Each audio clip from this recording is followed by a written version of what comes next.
जहाँ तक सभासदों का सवाल है, हमारी एक काफ़ी अच्छी बैठक हमारी हुई है और सबने यहाँ पर नगर हित के बारे में पहले सोचा।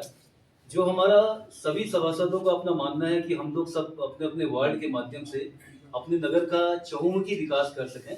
इसलिए हमें समय-समय पे नगर पालिका में आना पड़ता है और अपनी जो हमारी समस्याएँ हैं, उनका निराकरण करने के लिए माननीय अध्यक्षा महोदय से हमें बार-बार मिलना पड़ता है। और जहाँ तक कल की भी जो घटना हुई, मुझे लगता है कि हमारे कुछ माननीय सभासद नगर पालिका में अपने क्षेत्र की समस्या लेके आए थे और उन्होंने जब चेयरमैन साहब से मिलना पड़ा तो कुछ ऐसी ही घटना हुई जिसका हम सभी सभासदों ने कल भी बड़ा हमने इस पे खेद व्यक्त किया था और आज भी हम इस पे अपना रोष व्यक्त करते हैं। और चूंकि हम सब ये चाहते हैं कि हमारा सबका अपना मानना है कि हमारा सबसे पहले जो जनता ने हमें चुन के भेजा है, हमारे बीच में ऐसे-ऐसे सभासद हैं जो 2-2 3-3 बार जिन्हें जनता ने यहाँ पे चुन के भेजा है, उनका एक बहुत शानदार यहाँ पर रिकॉर्ड रहा है। और बाकी सारे सभासदों का भी मानना है कि हम लोग अपनी क्षेत्र की समस्याओं के लिए, चाहे वो बिजली की हो, स्ट्रीट लाइट की हो, हमारे सड़क हैं, रास्ते हैं, कूड़ा है और तमाम जो हम कम्युनिटी के लिए जो काम करना चाहते हैं, उन सब की समस्याओं के लेके हमें नगर पालिका के अध्यक्षा और अधिकारियों से मिलना होता है। लेकिन दुःख का विषय यह है कि जो हमारी समस्याएँ हैं, वो दिन पे दिन पहाड़ की भांति ऊँची होती जा रही हैं और हमारे काम नहीं हो पा रहे हैं। जिस कारण समस्या समय-समय पे जो हमारी बोर्ड की बैठक हुई है, उसमें भी सभासदों ने अपना रोष व्यक्त किया है और आज भी हम कल जो हमारी प्रस्तावित जो बैठक थी, हमने ये कहा था कि हम इसका बहिष्कार करेंगे, लेकिन बड़ा दुःख का विषय है कि आज दूसरी-तीसरी दफ़े नगर पालिका चेयरमैन के द्वारा हमारी बैठक को कैंसल कर दिया गया है। अब जब भी ये बैठक होगी नगर हित में हम अपने फैसले लेंगे। कई फैसलों के बारे में हमारे बीच में चर्चा हुई है कि हम चाहते हैं कि जो जनता से हुए जुड़े मुद्दे हैं, उनको हम पुनर्विचार करें ताकि जनता को हम सहूलियत दे सकें। कई ऐसे मुद्दे हैं जो पूर्व में हमारे द्वारा यहाँ पे घोषित किए हुए गए हैं, लेकिन जो उसका फीडबैक हमें मिला है, उनको लेके भी हमारे नगर पालिका में चर्चा होनी थी और कई ऐसे मुद्दे थे। अब बार-बार अगर बोर्ड की बैठकें ऐसी अगर कैंसल होते रहें, तो कहीं न कहीं विकास कार्य हमारे प्रभावित होते हैं और हम सबका मानना है कि हम सबको लेके जितने भी नगर पालिका सभासद हैं, ये चुनी हुई एक बोर्ड है और बोर्ड के माध्यम से ये नीतियाँ बनाई जाती है और हम नीतियाँ बनाने में कहीं भी पीछे नहीं आना चाहते हैं और आगे भी हमारा यही प्रयास रहेगा कि हम अपनी जो भी अपने वार्ड की समस्याएँ हैं, जो नैनीताल की अपनी समस्याएँ हैं, उनको समाधान करने के लिए हम अपनी पालिका बोर्ड के माध्यम से, अपनी अध्यक्षता के माध्यम से हम इन सबको करें और लेकिन इन सब में ज़रूरी है कि हमारे अध्यक्ष को भी थोड़ा जो उनका अपना जो हमारे सभासदों से जो हमारी बात हुई, जो सबकी राय थी, ये मेरी अपनी निजी राय नहीं है, हम सब सभासदों की राय है।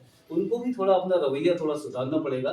सभासदों की माँगों को गंभीरतापूर्वक सुनना पड़ेगा, उनको विचार करना पड़ेगा क्योंकि हम सबको लेके नगर पालिका बोर्ड है, नगर का विकास करना हम सबका काम है। किसी व्यक्ति विशेष के माध्यम से अगर चेयरमैन ये सोचे कि मैं अकेले ही पूरा विकास कर सकती हूँ, तो ये संभव नहीं है। मैं भी इससे पहले चेयरमैन रहा हूँ, तो मुझे मालूम है कि बिना सभासदों को दिए हुए हम नगर का विकास नहीं कर सकते। मुकेश जी, ये आपने अच्छी बात कही जो आपने जो अपना पक्ष रखा, लेकिन एक सवाल ये हो रहा है कि किसी नगर पालिका से दूर एक डीएसए अपना ग्राउंड है, वहाँ पे आपको अपनी रायशुमारी की बैठक लेनी पड़ी और पालिका अध्यक्ष महोदय मैडम भी अपने कक्ष में न बुला करके प्रेस वार्ता उसी भवन में नीचे की मंजिल में एक रेस्टोरेंट में बुलाई है। तो ये कि मतलब कैसे सामंजस्य बैठेगा, क्योंकि आप इंडिविजुअल अब व्यक्ति नहीं रहे, क्योंकि आपके ऊपर पूरी जनता जनार्दन ने विश्वास जताया है और उस पालिका अध्यक्ष को ये परिवार कैसे संभलेगा, कैसे आगे की? इसकी जो सबसे पहला कारण है कि पालिका के जो सभासद हैं, माननीय सभासद, उनका कोई अपना कक्ष नहीं है। हमारा कक्ष का ना होना भी हमारे लिए एक बहुत बड़ी समस्या पैदा करता है कि जो लोग हमसे मिलने आते हैं, उन्हें हमें ढूँढना पड़ता है या हमें कहीं बैठने के लिए अपना स्थान देखना पड़ता है।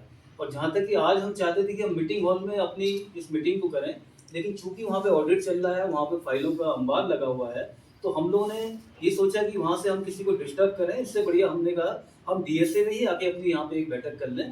और लेकिन बहुत अच्छी बात ये है कि जैसे हम देख रहे थे यहाँ पे, हमारी अध्यक्ष महोदय को भी डीएसए में आना पड़ा, जबकि उनके पास पालिका का अपना कक्ष था। तो ये मेरे समझ से थोड़ा परे है, हम सबकी समझ से थोड़ा परे है। हमारे पास कोई स्थान नहीं था तब हम लोग यहाँ पर आए।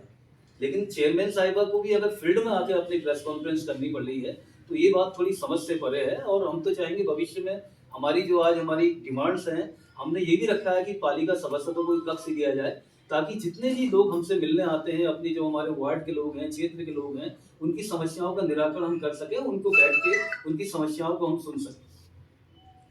और कल जो भी घटना हुई है उसके बाद आगे आप क्या कदम है? देखिए, हमारा जैसे मैंने पहले कहा, हम कल की घटना पे रोष व्यक्त कर चुके हैं।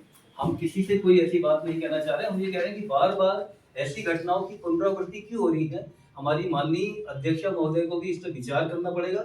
और जहां तक सभासदों का सवाल है, सभासद सब एक राय होकर अपने शहर के विकास के लिए, अगर क्षेत्र की जनता दे दी होगी, चाहे हमारे वार्ड की बात हो या किसी भी 1 से लेकर 15 तक जितने भी वार्ड हैं, सभी सभासद ये चाहते हैं कि उनके वहाँ के वार्डों की समस्याओं का निराकरण हो। कोई भी अपने वार्ड की जनता से बेवजह कोई ये सुनना नहीं चाहता कि हम लोग काम नहीं कर रहे हैं। अब तो हमारे पास पैसा भी बहुत अच्छा आ रहा है, सब चीजें इतनी अच्छी आ रही हैं कि अफसोस का विषय है कि उसके बाद भी हमारे काम नहीं हो पा रहे हैं। चाहे हमारी छोटी छोटी समस्याएं हैं, हमारी स्ट्रीट लाइट की समस्याएं हैं, हमारे छोटे छोटे रास्ते, जैसा कि मैंने पहले कहा, और कई ऐसी चीजें हैं जिनको यहाँ पे काम होना चाहिए। लेकिन मैंने कहा कि हमारी हर बार बोर्ड में प्रस्ताव आते हैं और हर बार एक अंबार सा लग जाता है। आज से लेके 10 साल पुराने प्रस्ताव भी ऐसे ही पड़े हुए हैं, किसी पे कोई विचार नहीं हो रहा है। तो मंटू भाई, इस मामले का कैसे होगा, पटापेक्ष कैसे निकलेगा? हम तो हमारी ओर से पूरा पटापेक्ष है। जब भी नगर पालिका बोर्ड की बैठक होगी, हम लोग अपना पक्ष रखने जाएंगे। और जहाँ तक हमारे सभासदों ने इस बात को यहाँ तक तय कर लिया है कि आइंदा से कोई भी सभासद अपनी जो भी मांग होगी वो समिति के अध्यक्षा को या नगर पालिका ईओ को लिख के देगा। हम लोग बेवजह, अगर उनको ऐसा लगता है कि सभासद उन्हें वहां परेशान करने जाते हैं, तो हम उनसे अपने मुंह से ना कहते हुए उनको लिखित में देंगे। हम एक समय सीमा तय करेंगे। अगर उस समय सीमा तक हमारे वार्डों में काम नहीं होगा तो हम जनता को लेकर सड़कों पे उतरेंगे और आंदोलन करने को बाध्य होंगे। तो तब तक जो है नाराजगी रहेगी?